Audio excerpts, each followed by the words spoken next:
Hai, di sini saya akan menjelaskan tentang peninggalan sejarah. Apa itu peninggalan sejarah? Nah, peninggalan sejarah itu merupakan salah satu benda atau objek yang memiliki nilai sejarah dan juga nilai budaya tertentu yang diwariskan secara turun-temurun hingga saat ini. Keberadaan peninggalan sejarah ini menjadi sebuah refleksi untuk kita, bisa dijadikan sebuah pembelajaran yang memiliki arti penting bagi masyarakat. Nah, dalam kesempatan kali ini yang akan kita bahas adalah tentang peninggalan sejarah yang berupa bangunan yang berada di salah satu kota di Jawa Tengah, yaitu Semarang. Nah, yang akan kita bahas yaitu tentang keberadaan Lawang Sewu. Peninggalan sejarah itu adalah merupakan bukti konkret dari masa lalu yang memberikan wawasan tentang kehidupan dan budaya masyarakat pada zaman tersebut. Nah, jenis peninggalan sejarah yang akan kita bahas adalah berupa bangunan yang terkenal di Semarang, Jawa Tengah, yaitu Lawang Sewu. Nah, sejarah Lawang Sewu secara harfiah berarti 1000 pintu, yang merupakan sebuah bangunan bersejarah yang terletak di pusat kota Semarang, Jawa Tengah. Bangunan ini dikenal karena arsitekturnya yang khas dan juga karena perannya dalam sejarah Indonesia, baik dalam konteks kolonialisme Belanda maupun masa kemerdekaan. Berikut adalah penjelasan lengkap mengenai sejarah Lawang Sewu. Asal-usul dan pembangunan.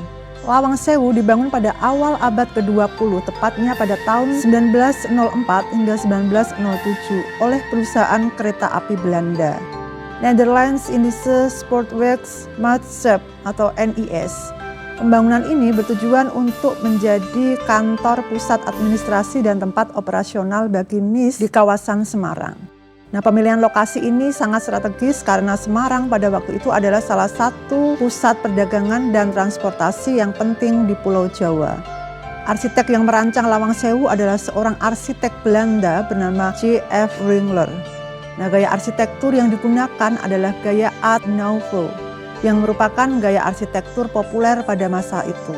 Dipadukan dengan elemen-elemen kolonial Belanda, bangunan ini juga memiliki banyak jendela besar dan tinggi, yang menjadi salah satu alasan mengapa bangunan ini disebut Lawang Sewu atau 1000 pintu, meskipun sebenarnya tidak memiliki 1000 pintu. Yang kedua, fungsi awal bangunan. Nah, pada awalnya Lawang Sewu itu berfungsi sebagai kantor pusat administrasi dan pengendalian operasional perusahaan kereta api NIS. Nah, bangunan ini dilengkapi dengan berbagai fasilitas untuk mendukung kegiatan operasional, termasuk ruang rapat, kantor-kantor, dan ruang penyimpanan arsip. Selain itu, Lawang Sewu juga digunakan sebagai tempat tinggal bagi beberapa pejabat perusahaan. Yang ketiga, peran dalam masa penjajahan Jepang. Pada masa penjajahan Jepang di Indonesia 1942 sampai 1945, Lawang Sewu beralih fungsi menjadi markas besar tentara Jepang. Selama periode ini, banyak perubahan dilakukan dalam interior bangunan. Beberapa ruang diubah menjadi ruang tahanan dan penyiksaan bagi para pejuang kemerdekaan Indonesia. Lawang Sewu menjadi saksi bisu dari banyaknya tindakan kejam yang dilakukan oleh tentara Jepang terhadap rakyat Indonesia. Yang keempat, masa kemerdekaan.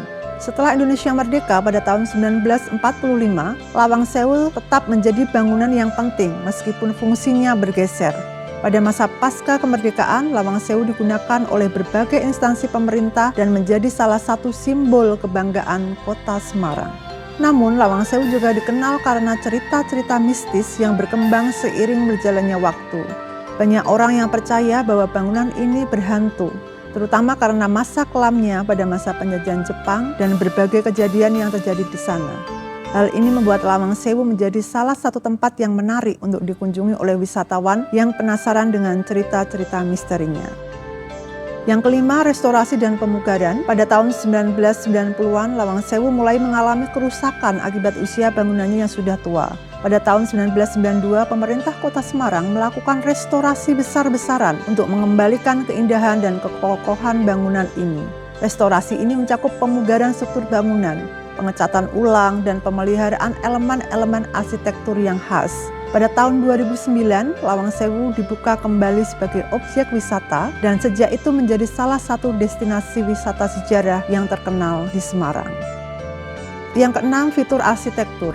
Lawang Sewu dikenal dengan beberapa fitur arsitektur yang khas seperti jendela-jendela besar dan tinggi yang memberikan pencahayaan alami ke dalam bangunan. Jendela-jendela ini adalah salah satu alasan mengapa bangunan ini disebut Lawang Sewu.